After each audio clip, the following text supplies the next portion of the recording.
السلام عليكم ورحمة الله وبركاته.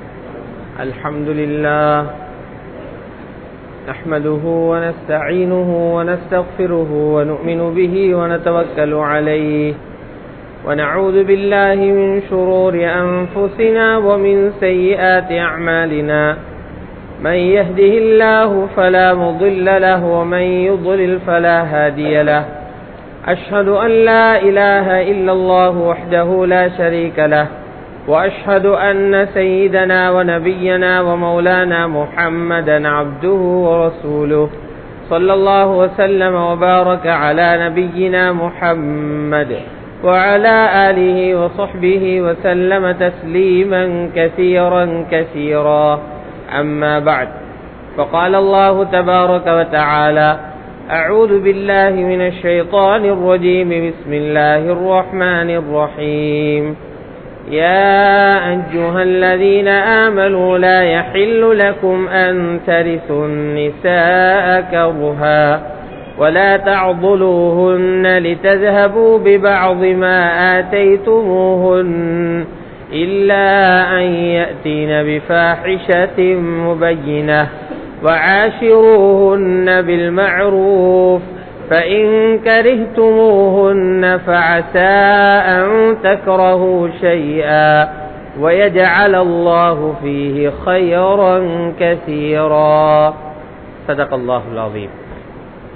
قال النبي صلى الله عليه وسلم: خيركم خيركم لأهله أو كما قال رسول الله صلى الله عليه وسلم.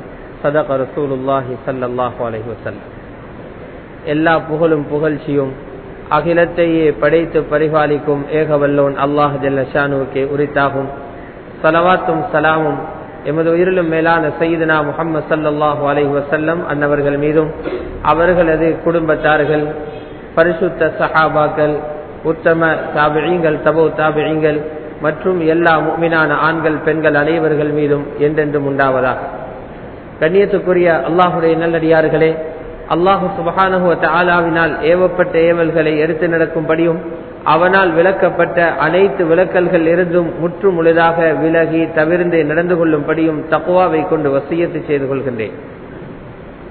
அல்லாஹுடைய நல்லடியார்களே, அல்லாஹ் ரப்புல் இஸ்ஸத் இந்த உலகத்தை அவனுடைய நேரடியான கண்காணிப்பின் கீழ் அவனே தனக்கு ஏற்படுத்தி கொண்ட பல்வேறு சுன்னத்துகளை அடிப்படையாக வைத்து இந்த உலகத்தை அவன் நடத்தி கொண்டிருக்கிறான். அவனுக்கு யாரும் சட்டங்களையோ கட்டளைகளையோ விட முடியாது. அவன் எதை விரும்புகின்றானோ அதை செய்து முடிக்கக்கூடிய ஆற்றலும் திறனும் ஆதிக்கமும் இருக்கக்கூடிய மிகப்பெரிய ரப்பு தான் அல்லாஹ் ரப்புல் இஸ்ஸத். அந்த ரப்பு இந்த உலகத்திலே வாழக்கூடிய மனிதர்களுக்கு நிம்மதியையும் சந்தோஷத்தையும் இன்பகரமான வாழ்வையும் கொடுப்பதற்குத்தான் அவன் விரும்புகின்றான். அதற்கான வழிகளைத்தான் மார்க்கம் என்ற தலைப்புக்கு கீழ் அடியார்களுக்கு கொடுத்திருக்கிறான். எதையெல்லாம் அவன் கடமை என்றும் அவனுடைய நபிகளாரின் மூலம் சுன்னத் என்றும் அவன் சொல்லி இருக்கிறானோ அவைகள் எல்லாம் இந்த மனித சமுதாயத்துக்கு நிம்மதியை சந்தோஷத்தை ஏற்படுத்தி கொடுக்கக்கூடியவைகள். எவைகளையெல்லாம் ஹராம் என்றோ அல்லது மக்ரூஹ் என்றோ கூடாதென்றோ தடுத்திருக்கிறானோ அவை மனிதனுக்கு இன்பமாக தெரிந்தாலும் மனிதனுக்கு நாசமும் அழிவும் கேவலமும் மானபங்கமும் ஏற்படக்கூடிய விடயங்களைத்தான் அல்லாஹ் சுப்ஹானஹு வ தஆலா தடுத்து இந்த சமூகத்தை பாதுகாப்பதற்கு தேவையான ஏற்பாடுகளை செய்து கொடுத்திருக்கிறார். அல்லாஹுடைய நல்லடியார்களே, அந்த வகையிலே தான் ஒவ்வொரு ஆணுக்கும் பெண்ணிலும் ஒவ்வொரு பெண்ணுக்கும் ஆணிலையும் அல்லாஹு தஆலா தேவையை ஏற்படுத்தி இந்த உலகத்திலே படைத்திருக்கிறார். ஏன் அவ்வாறு அந்த தேவையை ஏற்படுத்தி படைத்திருக்கிறான் என்று சொன்னால், அவ்வாறு அவன் அல்லாஹ் சுப்ஹானஹு வ தஆலா தனித்துவமானவன் என்பதை நிரூபிப்பதற்கு ஒரு ஏற்பாடாகவும் அது இருக்கிறது. உலகத்தில் எவ்வளவு பெரிய ஒரு செல்வந்தர் வசதியுள்ளவர் இருந்தாலும் அவர் தன்னிடத்தில் தன்னை விட அறிவிலும் பலத்திலும் குறைந்த ஒரு பெண்ணை தன்னுடன் இணைத்துக் கொள்ளாமல் இருந்தால் அவன் ஒரு அரை மனிதனாகத்தான் கணிக்கப்படுகிறான்.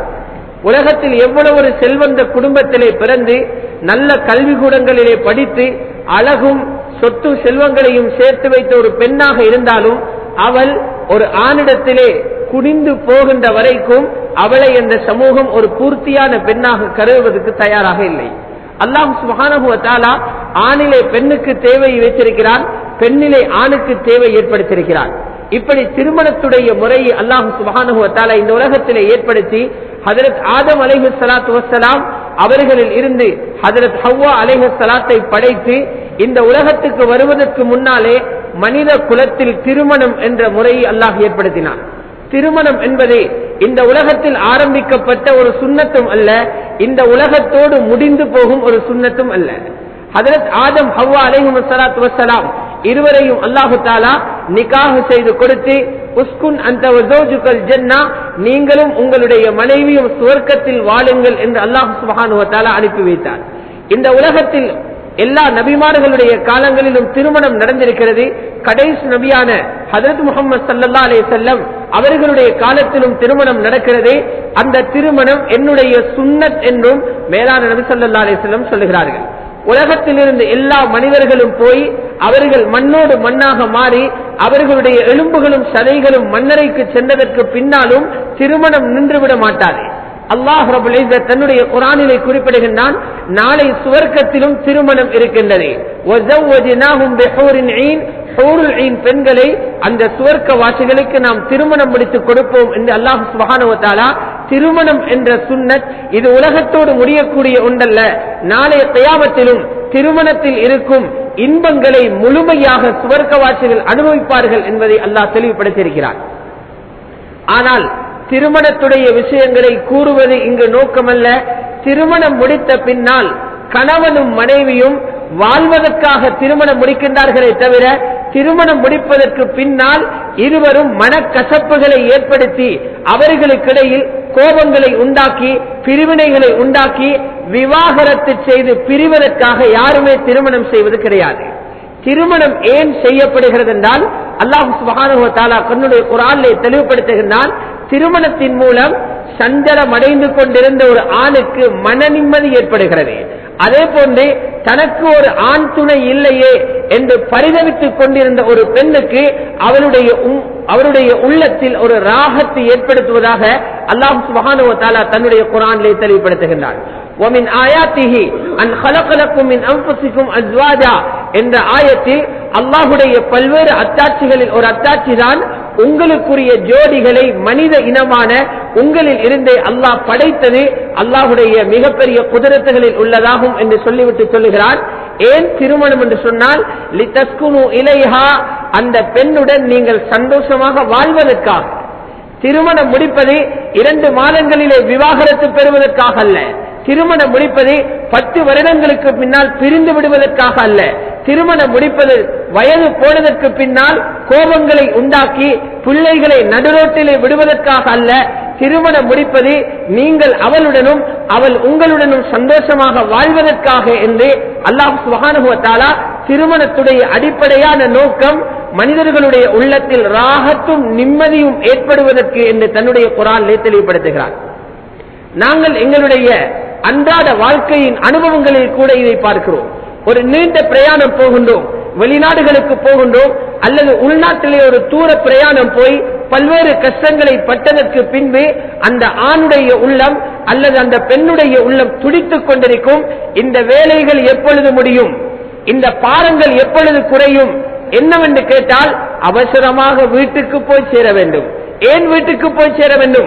அவனுக்கு தெரியும், இந்த சஞ்சலங்கள் நீக்குவதற்காக தன்னுடைய மனைவியிடத்தில் சென்றால், தன்னுடைய பிள்ளைகளிடத்தில் சென்றால் இந்த சஞ்சலங்கள் நீங்கி மனதுக்கு ஒரு அமைதி கிடைக்கும் என்பதனால் அவன் பிரயாணத்தை விட்டு கஷ்டங்களை விட்டு அவருக்கு ஏற்பட்டிருக்கும் அசோகங்களை விட்டு வீடுகளுக்கு போய் நிம்மதி பெறுவதற்கு முயற்சி செய்கிறார்.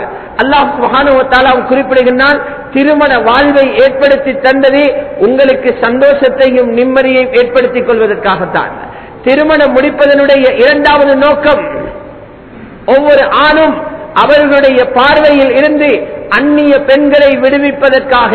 பாதையில் போகின்ற அல்லது சந்தைகளில் நிற்கின்ற வீடுகளின் முற்றங்களில் நிற்கக்கூடிய அந்நிய பெண்களை பார்த்து கண்களினால் விபச்சாரம் செய்யாமல் இருப்பதற்காக, அல்லது வீடுகளுக்குள்ளே இருக்கும் பெண்கள் அவர்களுக்கு விருப்பமான ஆண்களை பார்த்து அவர்களுடைய கண்களினால் பாவம் செய்யாமல் இருக்க வேண்டும். அவர்களுடைய மான மரியாதைகள் வெட்கங்கள், கற்புகள் பாதுகாக்கப்பட வேண்டும் என்று அல்லாஹ் தன்னுடைய குர்ஆனிலே முஃமினான ஆண்களுக்கு தனியான உத்தரவும் முஃமினான பெண்களுக்கு தனியான உத்தரவும் விட்டிருக்கிறான். குல்லில் முஃமினீன் யகுப்பு மின் அப்சாரிஹிம் வயஹ்ஃபது ஃபுரூஜஹும். நபியே, என்னை ஈமான் கொண்ட மூமின்களுக்கு சொல்லுங்கள், அவர்களுடைய பார்வைகளை அந்நிய பெண்களில் இருந்து தாழ்த்திக் கொள்ள சொல்லுங்கள், அவர்களுடைய வெட்கஸ்தலங்களை விபச்சாரத்தில் இருந்தும் இதர பாவங்களில் இருந்தும் பாதுகாத்துக் கொள்ள சொல்லுங்கள். இன்னொரு நீண்ட ஆயத்திலே குறிப்பிடுகிறான், வகுல்லில் முஃமினாத். நபியே, எனது உம்மத்திலே இருக்கும் முஃமினான பெண்களை பார்த்து சொல்லுங்கள், முஃமினான பெண்களுக்கு சொல்லுங்கள், அல்லாஹ்வை பயந்த பெண்களுக்கு சொல்லுங்கள், கபரும் ஆகிரமும் இருக்கிறது, மௌத்தண்டை சந்திக்க இருக்கிறோம் என்று நம்பிக்கையுள்ள பெண்களுக்கு சொல்லுங்கள், யக்துல்ன மின் அப்சாரிஹின்ன வயஹ்ஃபல்ன ஃபுரூஜஹுன்ன. தங்களுடைய பார்வைகளால் அந்நிய ஆண்களை பார்க்காமல் பார்வையை தாழ்த்த சொல்லுங்கள், கற்புகளை பாதுகாக்க சொல்லுங்கள், விபச்சாரத்தில் ஈடுபட வேண்டாம், வெட்கஸ்தலங்களை அந்நியவர்களுக்கு கொடுத்து விட வேண்டாம், மானத்தை இழந்து விட வேண்டாம் என்று அவர்களுக்கு சொல்லுங்கள் என்று அல்லாஹு தஆலா உத்தரவிட்டிருக்கிறார். ஆனால் கண்ணை பாதுகாக்க வேண்டும் என்று பேசுவது லேசி, அதை பற்றி புத்தகம் எழுதுவது லேசி, அதை பற்றி நோட்டீஸ் அடிப்பது லேசி, முன்னால் ஒரு பெண் தென்படும் போது பார்வையை தாழ்த்துவது கஷ்டம். ஜினாவுடைய ஒரு சூழல் உருவாகிறது, தன்னை பாதுகாப்பது கஷ்டம். ரசூலுல்லாஹி ஸல்லல்லாஹு அலைஹி வஸல்லம் கண்ணை பாதுகாப்பதற்கும் கற்பை பாதுகாப்பதற்கும் மருந்தாகத்தான் நிகாஹுடைய இந்த மேலான சுன்னத்தை சொல்லித் தருகிறார்கள். சஹீஹ் முஸ்லிமில் இருக்கிறது, வாலிபர்களே, யா மாஷரஷ் ஷபாப், வாலிபர்களின் கூட்டமே, திருமணம் முடித்துக் கொள்ளுங்கள். உங்களில் யாருக்கு மஹர் கொடுப்பதற்கும் மனைவியினுடைய நாளாந்த செலவுகளை கவனிப்பதற்கும் மனைவியினுடைய உடற் தேவைகளை பூர்த்தி செய்வதற்கும் சக்தி இருக்கிறதோ திருமணம் முடித்துக் கொள்ளுங்கள் என்று சொல்லிவிட்டு சொல்லுகிறார்கள், ஃபஇன்னஹு அகப்பு லில் பஸர். ஹலாலான ஒரு மனைவியை கைப்பிடித்தால் உங்களுடைய பார்வைகளினால் ஹராமானவற்றை பார்க்க தேவையில்லை. பார்வையை தாழ்த்துவதற்கு மிகச் சிறந்த வழி வஅஹ்ஸனு லில் ஃபர்ஜ், வெட்கஸ்தலங்களை விபச்சாரத்தில் இருந்து பாதுகாப்பதற்கும் உகந்த வழிதான் திருமணம் என்பதை நபியுல்லாஹி ஸல்லல்லாஹு அலைஹி வஸல்லம் அவர்கள் குறிப்பிடுகிறார்கள். அல்லாஹ்வுடைய நல்லடியார்களே, கணவன் மனைவி என்றால் யார்? கணவன் மனைவி என்பது வெறுமனே உடற் தேவையை பூர்த்தி செய்யும், ஆசைகளை பூர்த்தி செய்யும் வெறுமனே ஒரு கட்டைக்கு பேர் அல்ல கணவன் மனைவி என்பது.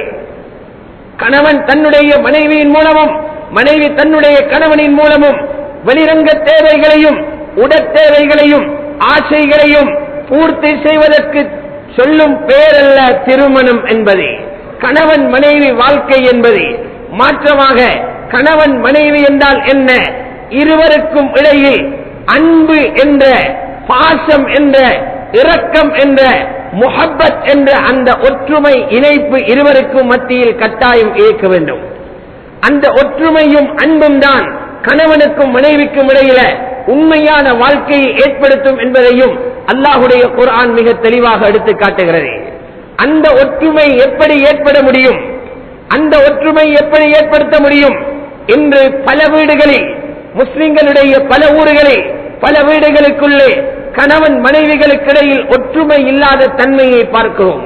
10 நாட்களுக்கு ஒற்றுமையாக இருக்கிறார்கள், 20 நாட்களுக்கு சண்டை பிடிக்கிறார்கள். கீரியும் பாம்பும் போன்று ஒருவருக்கொருவர் விரோதிகளாக மாறுகிறார்கள். பிள்ளைகள் நடு ரோடுகளிலே தள்ளப்படுகிறார்கள்.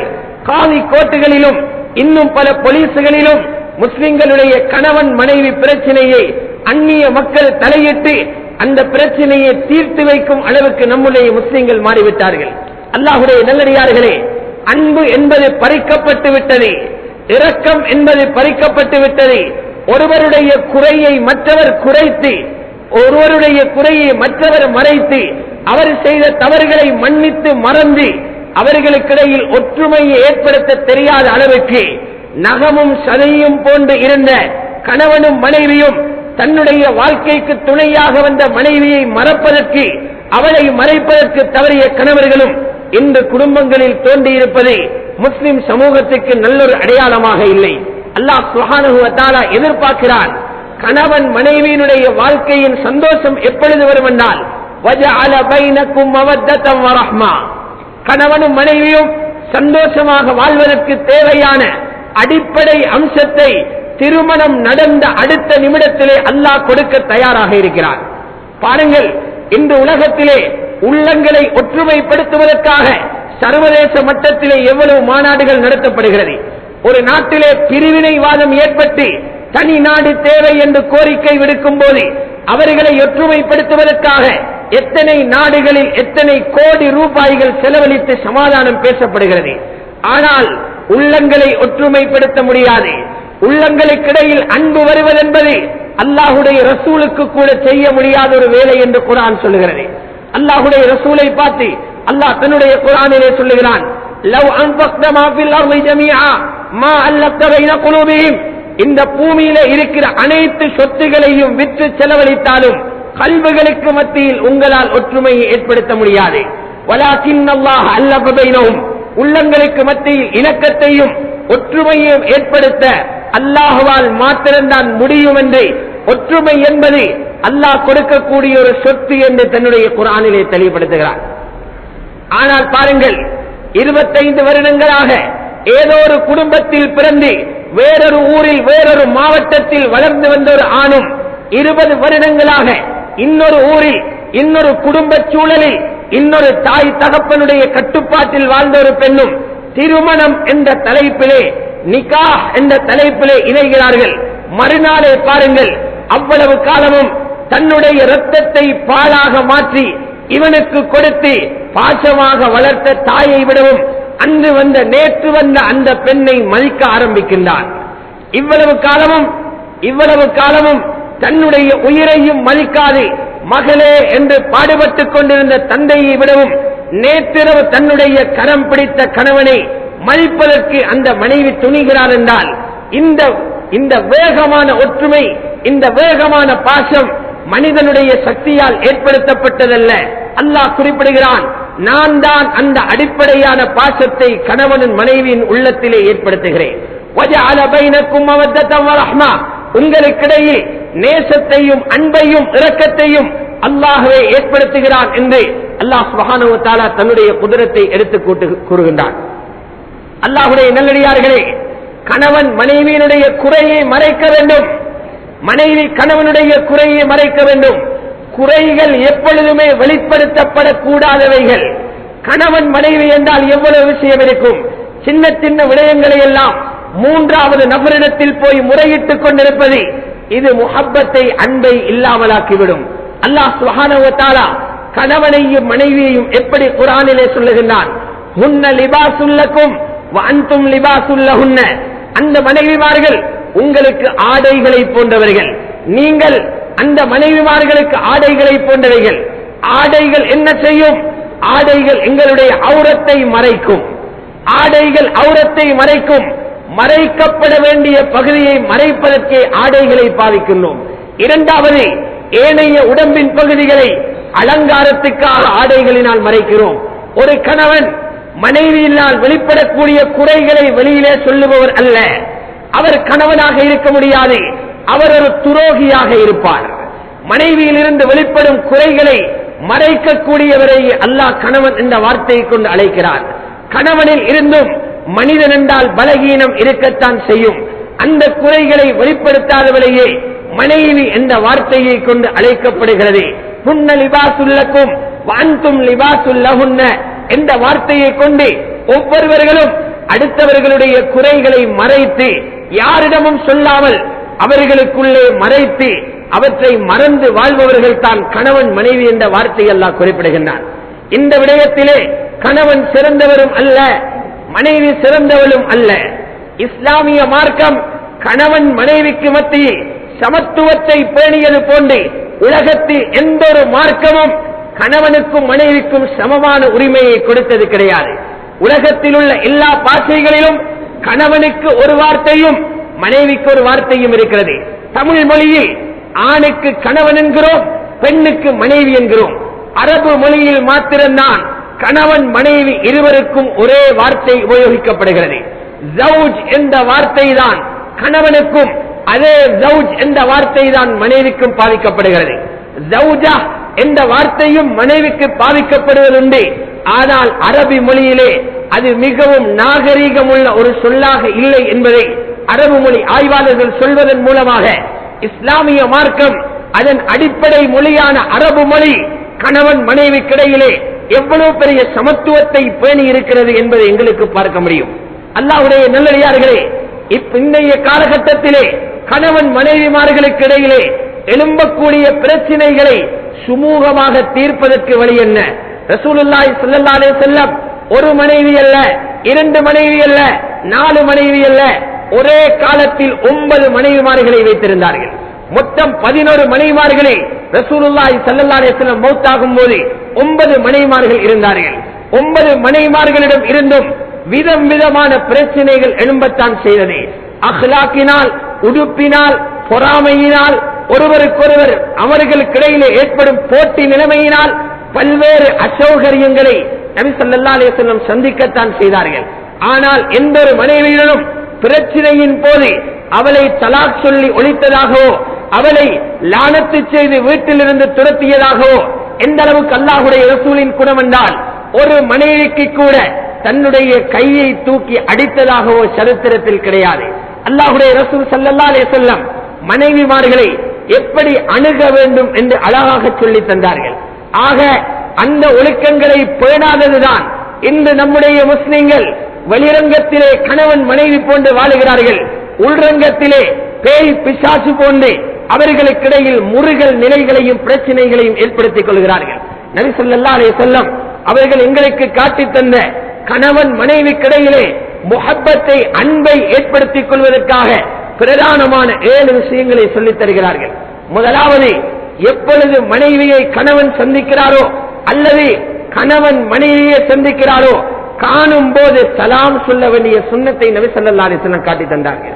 எமது முஸ்லிம் சமூகத்தில் ஊரில் உலகத்தில் காண்பவர்களுக்கெல்லாம் சலாம் சொல்லும் வழக்கம் உள்ள நம்மவர்கள் வீட்டுக்கு போனால் பூனை போன்று மாறிவிடுகிறார்கள்.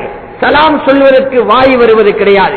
சையதுனா அனஸ் ரலியல்லாஹு தஆலா அவர்கள் ரசூலுல்லாஹி ஸல்லல்லாஹு அலைஹி வஸல்லம் அவர்களுக்கு 10 வருடங்கள் வீட்டுக்குள்ளே இருந்து ஹிதுமத் என்னும் ஊழியம் செய்தவர்கள். அவர்களுக்கு சொல்லிக் கொடுக்கிறார்கள், யா அனஸ், அனஸ் இப்னு மாலிக்கே, வீட்டுக்கு போனால் மனைவிக்கு சலாம் சொல்லுங்கள், மனைவியை கண்டவுடன் சலாம் சொல்லுங்கள், அது உங்களுக்கும் உங்களுடைய குடும்பத்துக்கும் பரக்கத்தாக அமையும், பிரச்சனைகளை அகற்றும், மனதிலே இருக்கக்கூடிய குரோதங்களை இல்லாமலாக்கும், பழைய குற்றங்களை எல்லாம் மறக்கடிக்க செய்துவிடும் என்பதுதான் பரக்கத் என்ற சொல்லினுடைய அர்த்தம் என்பதை நபி ஸல்லல்லாஹு அலைஹி வஸல்லம் காட்டிக் கொடுக்கிறார்கள். இரண்டாவது என்ன சொல்கிறார்கள்? கணவன் மனைவியை சந்திக்கும் போதும் மனைவி கணவனை சந்திக்கும் போதும் உடலாலும் ஆடைகளினாலும் சுத்தமுள்ளவர்களாக இருக்க வேண்டும் என்பதை நபி ஸல்லல்லாஹு அலைஹி வஸல்லம் காட்டுகிறார்கள். இதனாலும் எத்தனையோ குடும்பங்களில் அருவருப்பான தோற்றத்திலே கணவன் மனைவியை சந்திக்கப் போகிறார். கணவன் வரும்போது அருவருப்பான உடைகளுடன் தனது கணவனை வரவேற்கிறாள் அந்த மனைவி. இதுவும் கசப்புணர்வை ஏற்படுத்தியிருக்கிறது. அண்மையில் மலேசியா நாட்டில் செய்யப்பட்ட ஒரு ஆய்வின் பிரகாரம் எத்தனையோ விவாகரத்துக்கள் ஆண்களிடத்தில் சுத்தமான உடை இல்லாததினால் ஏற்பட்டிருப்பது அறியப்பட்டு அதற்குரிய பரிகாரத்தை அந்த அரசாங்கம் செய்திருந்ததையும் பத்திரிகைகள் மூலம் காணக்கூடியதாக இருந்தது. நாங்கள் நினைக்கலாம் நாங்கள் துப்புரவாக இருக்கிறோமே என்று, பெண்கள் நினைக்கலாம் எனது கணவன் தானே எப்படியும் இருக்கலாம் என்று நினைக்கலாம். அப்படியல்ல. அந்த துப்புரவு என்பது, சுத்தம் என்பது, தூய்மையான உடை என்பது, நறுமணம் பூசுவது என்பது ஒரு பெண் தன்னுடைய அலங்காரத்தை வெளிப்படுத்துவதற்கு ஆகப்பெரிய தகமையுள்ளவர் தன்னுடைய கணவர் தான் என்பதையும் அல்லாஹ் சுப்ஹானஹு வ தஆலா தன்னுடைய குர்ஆனிலே தெளிவுபடுத்தியிருக்கிறார். மூணாவது விஷயம் தான், எப்பொழுதும் கணவனும் மனைவியும் ஒருவரை ஒருவர் முகம் பார்க்கும் போது சிரித்த முகத்துடன் பார்ப்பதையும் இஸ்லாம் எங்களுக்கு வலியுறுத்தி இருக்கிறது. ரசூலுல்லாஹி ஸல்லல்லாஹு அலைஹி வஸல்லம் எந்த அளவுக்கு சொல்லுகிறார்கள் பாருங்கள், எந்த அளவுக்கு சொல்லுகிறார்கள். ஒரு கணவன் ஒரு தேவைக்காக வீட்டை விட்டு வெளியிலே செல்லுகிறார். தேவை முடிந்து வீட்டுக்கு வந்து கதவை தட்டும் போது மனைவி வந்து கதவை திறக்கிறாள். அந்த மனைவியின் முகத்தை பார்த்து சிரித்துக் கொண்டே சலாம் சொல்லும் போது மனைவியும் தனது கணவனை பார்த்து சிரித்துக் கொண்டு அன்புடன் சலாம் சொல்லும் போது அல்லாஹ் சுப்ஹானஹு வ தஆலா இந்த இருவரையும் ரஹ்மத்துடைய கண் கொண்டு பார்க்கிறான். இந்த கணவனையும் மனைவியையும் ரஹ்மத்துடைய கண் கொண்டு பார்க்கிறான். கணவனும் மனைவியும் எப்பொழுதும் அன்பாக இருக்க வேண்டும், பிரிவினை வந்துவிடக் கூடாது, ஒற்றுமையாக இருக்க வேண்டும், முஹப்பத்தாக இருக்க வேண்டும் என்பதற்காகத்தான் அல்லாஹுடைய தூதர் ஸல்லல்லாஹு அலைஹி வஸல்லம் இந்த நன்மைகளை அறிவித்து தருகிறார்கள். அல்லாஹுடைய நல்லடியார்களே, நான்காவது விஷயம்தான், எப்பொழுதும் நெருக்கமாக இருக்கிறவர்களுக்கு இடையிலே பிளவு வரும்போது வேகமாக பிளவு வந்துவிடும். நெருக்கமான கூட்டாளிகளுக்கு இடையில் மனஸ்தாபம் வரும்போது அது பெரிய அளவில் மனஸ்தாபத்தை ஏற்படுத்துவதை கூட்டாளிகளுக்கு இடையிலே நாங்கள் பார்க்கிறோம். இதே போன்றுதான் மனைவியுடன் முருகல் வரும்போது, மனைவிக்கு கணவனுடன் முருகல் வரும்போது ஷைத்தான் பெரிய அளவிலே அங்கு வெடிப்பை ஏற்படுத்துகிறார். அங்கே சொல்லப்பட்டிருக்கிறது, கணவன் மனைவியை பற்றி தப்பபிப்பிராயம் ஏற்படுத்திக் கொள்ளக்கூடாது, சந்தேகம் கொள்ளக்கூடாது, நடத்தைகளில் சந்தேகம் ஏற்படுத்தக்கூடாது, மனைவியும் கணவன் மீது வீணான சந்தேகங்களை ஏற்படுத்திக் கொள்ளக்கூடாது. அதனால்தான் ரசூலுல்லாஹி ஸல்லல்லாஹு அலைஹி வஸல்லம் சொல்கிறார்கள், லா தத்ருக் அஹ்லஹு லைலா, முஸ்லிம் ஷரீஃபில் இருக்கிறது, நீங்கள் தூரமான ஒரு இடத்துக்கு பயணம் செய்திருந்தால் இரவு நடுச்சாமத்திலே வந்து வீட்டை தட்ட வேண்டாம் என்கிறார்கள் நபி ஸல்லல்லாஹு அலைஹி வஸல்லம். என்ன காரணம்? நடு இரவிலே வந்து வீட்டை தட்டும் போது அங்கே ஏதாவது சந்தேகத்துக்கிடமான விடயங்களை நீங்கள் காண முடியும்.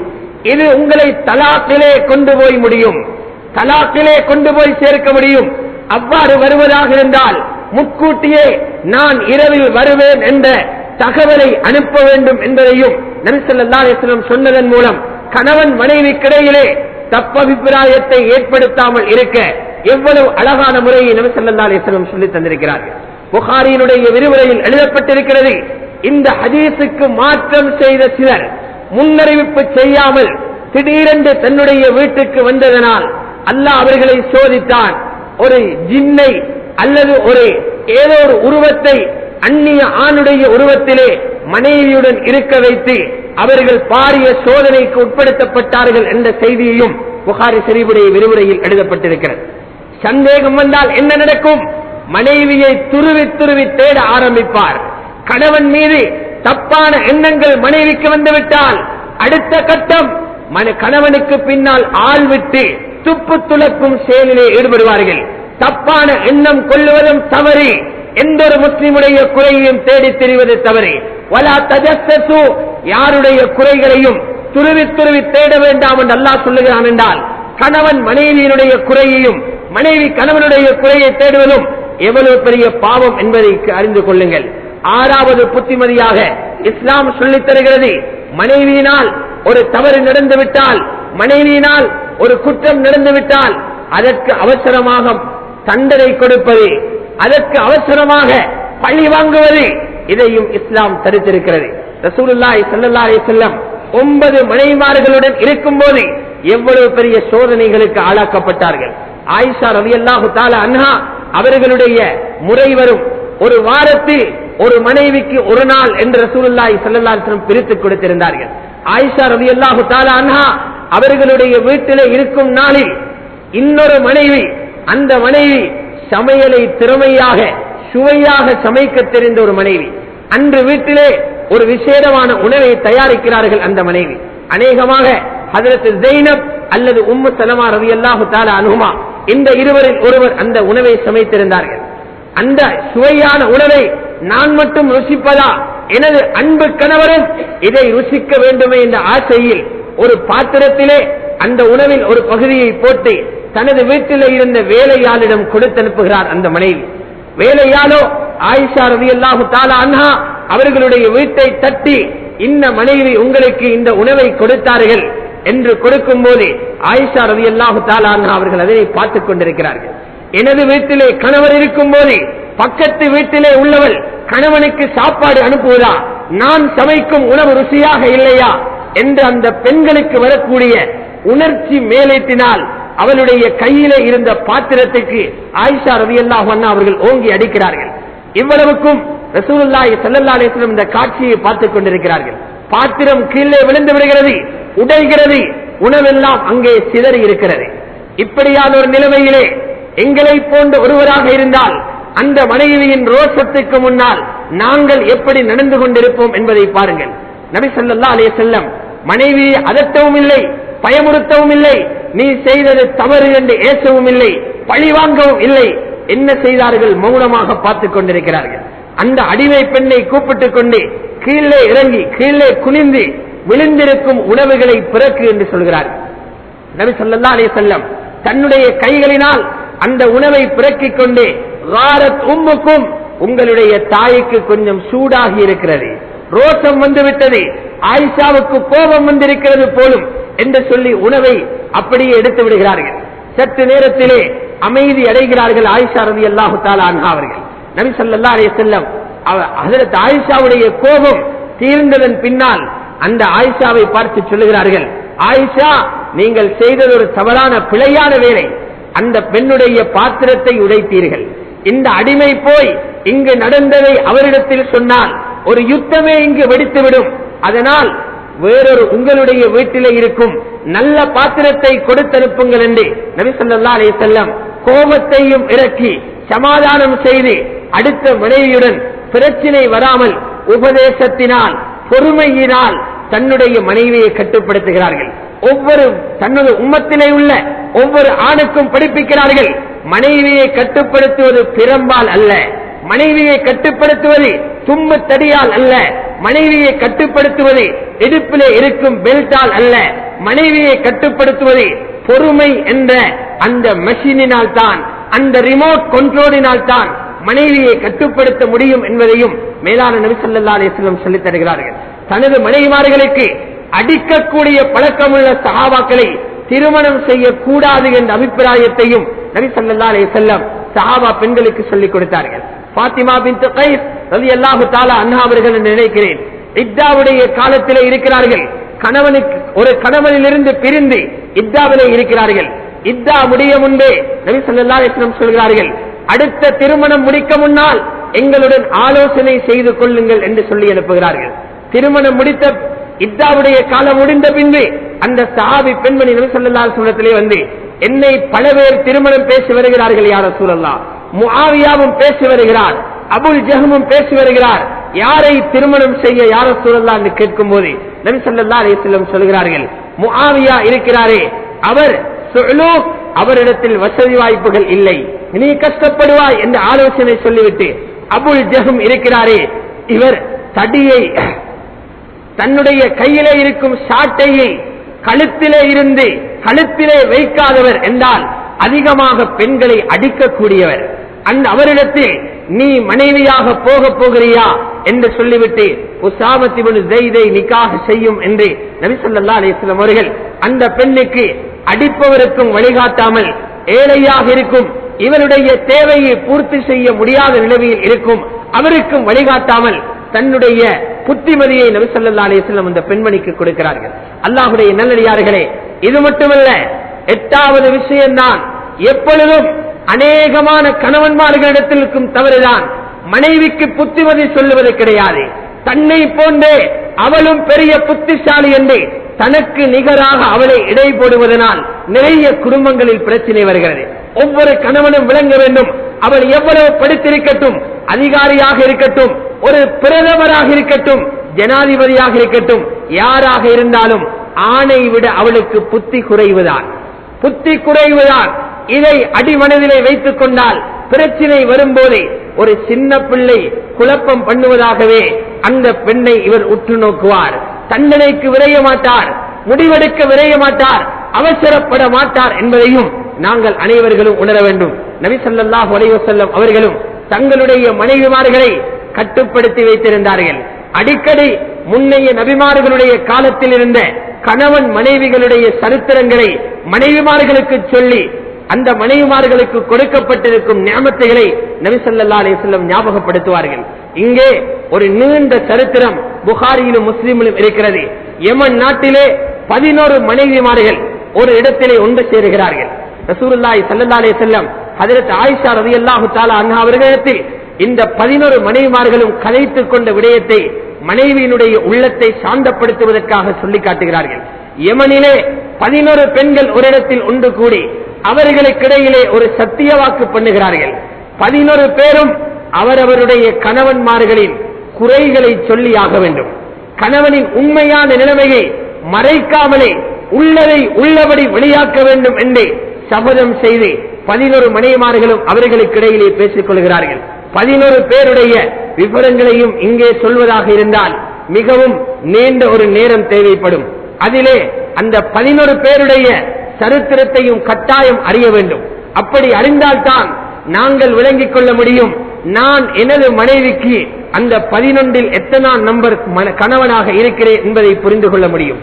உலகத்தில் ஒவ்வொரு கணவனிடத்திலும் குறை இருக்கிறது. அந்த குறைகளை வெளியிலே சொல்லிக் கொள்ள முடியாமல் மனைவியர்கள் துடித்துக் கொண்டிருக்கிறார்கள். இந்த 11 பேருடைய சரித்திரத்தின் மூலம் 11 விதமான கணவன்மார்களுடைய அந்த நிகழ்வை நபி ஸல்லல்லாஹு அலைஹி வஸல்லம் அவர்கள் எடுத்துக் காட்டுகிறார்கள். ஒரு விடயத்தை மாத்திரம், 2 விடயங்களை மாத்திரம் இங்கு ஞாபகப்படுத்திக் கொள்ள முடியும். 5வது பெண் அங்கே தன்னுடைய கணவனை பற்றி சொல்லும் போது சொல்லுகிறார், என்னுடைய கணவன் வீட்டுக்குள்ளே வந்தால் சிறுத்தையை போன்று, வெளியிலே போனால் சிங்கத்தை போன்று என்கிறார். அந்த வார்த்தைகளே ரொம்ப நிதானமாக அந்த பெண்கள் உச்சரிக்கிறார்கள். வீட்டுக்குள்ளே வந்தால் சிறுத்தை என்றால் என்ன? வீட்டுக்குள்ளே வந்தால் வைத்திருப்பதை எல்லாம் சாப்பிட்டு விட்டு அதிகமான நேரம் தூங்குகின்ற கணவர் தான் எனது கணவர். வெளியிலே போனால் மக்கள் எல்லாம் அவரை சிங்கம் என்று, வீரம் என்று நினைப்பார்கள். அவருடைய பேச்சும் அவருடைய வழிகாட்டலும் அவருடைய கடையில் அவருடைய உத்தியோகத்தில் அவர் நடந்து கொள்ளுகின்ற முறையை பார்த்து சிங்கம் என்று மக்கள் நினைப்பார்கள். வீட்டுக்குள் அவர் போடும் நடனம் தான் ஒரு சிறுத்தையை போன்று இருக்கிறது என்று அந்த மனைவி சொன்னதையும் ரசூலுல்லாஹி ஸல்லல்லாஹு அலைஹி வஸல்லம் அவர்கள் சொன்னது மட்டுமல்ல, வீட்டிலே இருக்கிற குறைகளை கேட்கவும் மாட்டார், திரும்பி பார்க்கவும் மாட்டார். உணவு எங்கிருந்து வந்தது என்பது கூட அவனுக்கு தேவையில்லாத ஒன்றாகவே இருக்கும் என்பதையும் அந்த பெண்மணி எடுத்து கூறியதையும் நபி ஸல்லல்லாஹு அலைஹி வஸல்லம் அவர்கள் சொல்லி காட்டுகிறார்கள். கடைசியாக அங்கே அபூ தர் என்ற ஒரு கணவனை பற்றி 11வது பெண் சொன்ன ஆச்சரியமான செய்திகளை கட்டாயம் நாம் விளங்கித்தான் ஆக வேண்டும். அந்த மனைவி சொல்கிறார், எனது கணவர் யார் என்று தெரியுமா? எனது கணவனுடைய பெயர் அபூ தர். அவரோ ஒரு பெரியொரு செல்வந்தர், ஏராளமான ஒட்டகங்கள், பெரியொரு செல்வந்தர். அவர் என்னுடைய காதுகளை ஆபரணங்களால் அசைய வைத்தவர். எனது காதுகளை ஆபரணங்களால் அசைய வைத்தவர். எனக்கு தேவையான அனைத்து உணவுகளையும் ஏற்பாடுகளையும் செய்து எனது கொடுங்கைகளை குலுங்க வைத்தவர். நிறைய நகைகளையும் கொடுத்திருக்கிறார். விதம் விதமான மனைவிக்கு விரும்பக்கூடிய உணவுகளையும் அந்த பெண்மணி கொடுத்துள்ளார். அது மட்டுமல்ல, என்னுடைய எல்லா தேவைகளையும் பூர்த்தி செய்து எனது மனதை நிறைவாக்க வைத்த ஒரு கணவர் தான் என்னுடைய கணவர் என்று அபூ தர்ஐ அவருடைய மனைவி பாராட்டுகிறார். அது மட்டுமல்ல, நான் மலை குகையை வீடாக எடுத்திருக்கும் ஒரு கிராமப்புறத்தில் சில ஆடுகளை மட்டும் சொந்தமாக கொண்ட எளிமையான குடும்பத்தில் நான் இருந்தேன். அங்கிருந்துதான் என்னை கண்டுபிடித்து திருமணம் செய்து இன்று என்னை ஒட்டகங்களும் குதிரைகளும் உணவு களஞ்சியங்களும் மாணிக்கங்களும் நிறைந்த ஒரு பெரிய செல்வந்தரின் மாளிகையில் என்னை அவர் கொண்டு வந்து வைத்திருக்கிறார். நான் எதையும் பேசுவேன், எனது பேச்சை அவர் தட்ட மாட்டார். பேசினால் அவருக்கு கோபம் போகாது. நான் பேசுவதை ஆசையாக கேட்டுக் கொண்டிருப்பார். அவரும் என்னிடத்திலும் எதனையும் கூச்சப்படாமல் பேசுவார். இவ்வளவு இனிமையான என்னுடைய கணவர். நான் விரும்பியதை எல்லாம் விரும்பிய நேரத்தில் சாப்பிடுவேன். நான் இரவில் தூங்கினால் முற்பகல் வரைக்கும் தூங்கிக் கொண்டிருப்பேன். யாரும் என்னை எழுப்ப மாட்டார்கள். ஏன்? வீட்டிலே உணவு சமைக்கவும் தேநீர் கொடுக்கவும் அங்கே வேலையாட்களை அவர் அமர்த்தியிருக்கிறார்கள். யாரும் என்னை குறை சொல்ல மாட்டார்கள். இவ்வளவு ஆடம்பரமான வீட்டிலே என்னை வைத்திருந்தார்கள். அந்த கணவனுடைய தாயை பற்றி தெரியுமா? அபூ தர் அதிகமான மனைவிமார்களுக்கு மாமியுடன் தான் பிரச்சனை ஏற்படும். மாமியாரை பற்றியும் சொல்லுகிறார், அவளுடைய வீடு விசாலமானது, அவளுக்கு நிறைய சொத்துகளும் செல்வங்களும் இருந்தது. எங்களுக்கு கிடைத்த ஆண் குழந்தையை பற்றி தெரியுமா?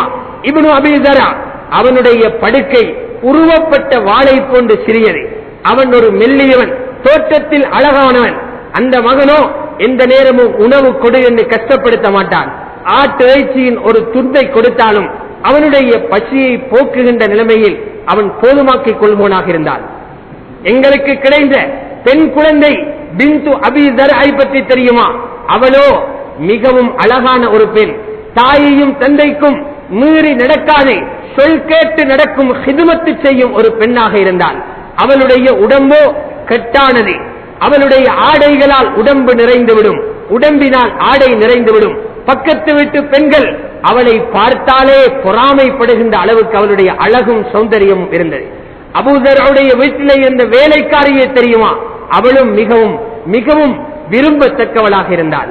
உணவுகளுக்கு அநியாயம் செய்ய மாட்டாள், வீட்டை குப்பை கூலமாக வைத்திருக்க மாட்டாள், வீட்டிலே நடக்கக்கூடிய ரகசியங்களை யாரிடத்திலும் போய் சொல்லாத ஒருவளாக எங்களுடைய வீட்டு பெண்மணி இருந்தால்.